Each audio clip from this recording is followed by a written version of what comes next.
Cuando definimos una nueva clase es necesario que identifiquemos cuáles son todos los atributos y los métodos que necesita esta misma, de modo que cuando creemos objetos podamos utilizar también esos datos. Ahora, si queremos crear una clase nueva, supongamos que tenemos la clase computadora y queremos crear una clase notebook, voy a copiar solamente esta parte para ejemplificar uno de los problemas que podríamos encontrarnos. Vamos a ir abajo de todo lo que hicimos en el último video y vamos a crear la clase notebook. Y supongamos que las notebooks tienen, aparte de esto que vimos en el video anterior, aparte tienen un valor que es el modelo de batería, pero que también lo vamos a asignar por defecto. Entonces, modelo batería, y vamos a decir que por defecto es la batería genérica. Bien. Ahora fíjense que la diferencia en nuestro caso entre una notebook y una computadora es mínima, es solamente un atributo. Y puede llegar el caso en que necesitemos definir otro tipo de clases que compartan varios atributos entre sí. Entonces para esto, para simplificar la cantidad de código que utilizamos, tenemos un mecanismo que se conoce como herencia de clases. Así que vamos a eliminar todo esto y de momento vamos a dejarlo con paz. Entonces la herencia de clases nos permite a nosotros identificar cuáles son los atributos que compartimos con otras clases y heredar la estructura de esos atributos y de esos métodos. Entonces vamos a utilizar esta clase computadora como una clase padre, que esa es la terminología que usamos dentro de la programación orientada a objetos, de la cual la clase notebook va a heredar su estructura. Para que nosotros tengamos herencia, lo que tenemos que hacer dentro de la clase hija, que en este caso va a ser notebook, es indicar en el nombre, en la declaración de la clase, indicar entre paréntesis cuál es el nombre de la clase padre, que en este caso va a ser computadora. Muy bien. Y ahora en el método init, en el método de inicialización, vamos a hacer primeramente una llamada al inicializador del padre. Bien, vamos a pasar todos los atributos como si estuviéramos creando una computadora. El modelo, la marca y el año. Ahora fíjense que nosotros podríamos hacer aquí adentro, ¿sí?, lo mismo que tenemos en la clase padre. Self modelo es igual a modelo y así sucesivamente. Pero el método inicializador del padre ya lo hace. Ya realiza esta asignación y la asignación del cuarto atributo también. Entonces lo que vamos a hacer en la clase hijo, que es notebook, es justamente llamar al método inicializador del padre. Y para ello utilizamos un método que se llama super. Bien. Y este método lo que va a hacer es, se va a ir directamente a la clase padre, que es computadora, y va a ejecutar el método init. Obviamente va a necesitar que nosotros le pasemos estos argumentos, ¿sí? Entonces vamos a encadenar el método init de la clase padre y le vamos a pasar modelo, marca y año. Muy bien. Entonces con super vamos a hacer la llamada a la clase padre y a su método init pasando estos argumentos, ¿sí? ¿Por qué no pasamos self? Porque recordemos que self se va a referir al objeto final, ¿sí? Y self en este contexto se va a referir al objeto de la clase notebook, no necesita llegar hasta la clase padre.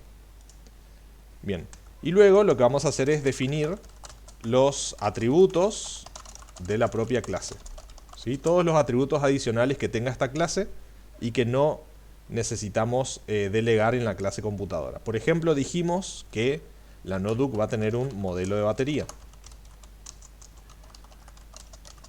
y que esta por defecto va a ser una batería genérica.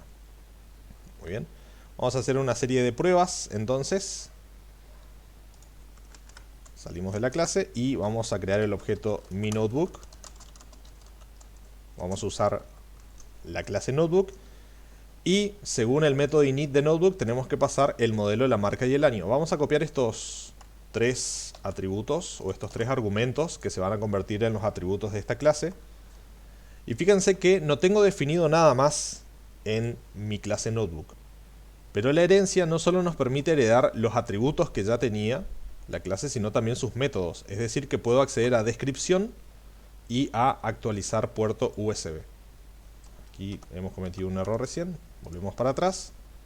Entonces descripción me debería devolver exactamente lo mismo que si nosotros creásemos una computadora.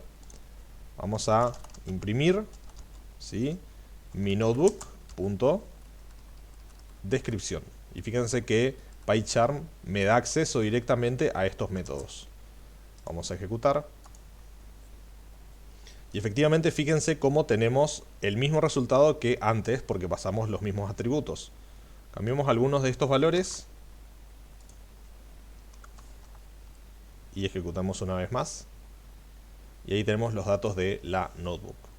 También podemos acceder al método actualizar puertos USB, porque recordemos que por defecto la notebook, como es una clase hijo de padre, va a tener un atributo puertos USB establecido con un valor por defecto 2 y también tiene el método de modelo de batería. Bien. De paso, también en la clase hijo podemos definir los propios métodos que consideremos necesarios. Por ejemplo, vamos a definir un método que se va a llamar descripción batería. Bien. Y lo que va a hacer es imprimir una cadena que diga el modelo de la batería es, y nuevamente accedemos mediante self y el nombre del atributo.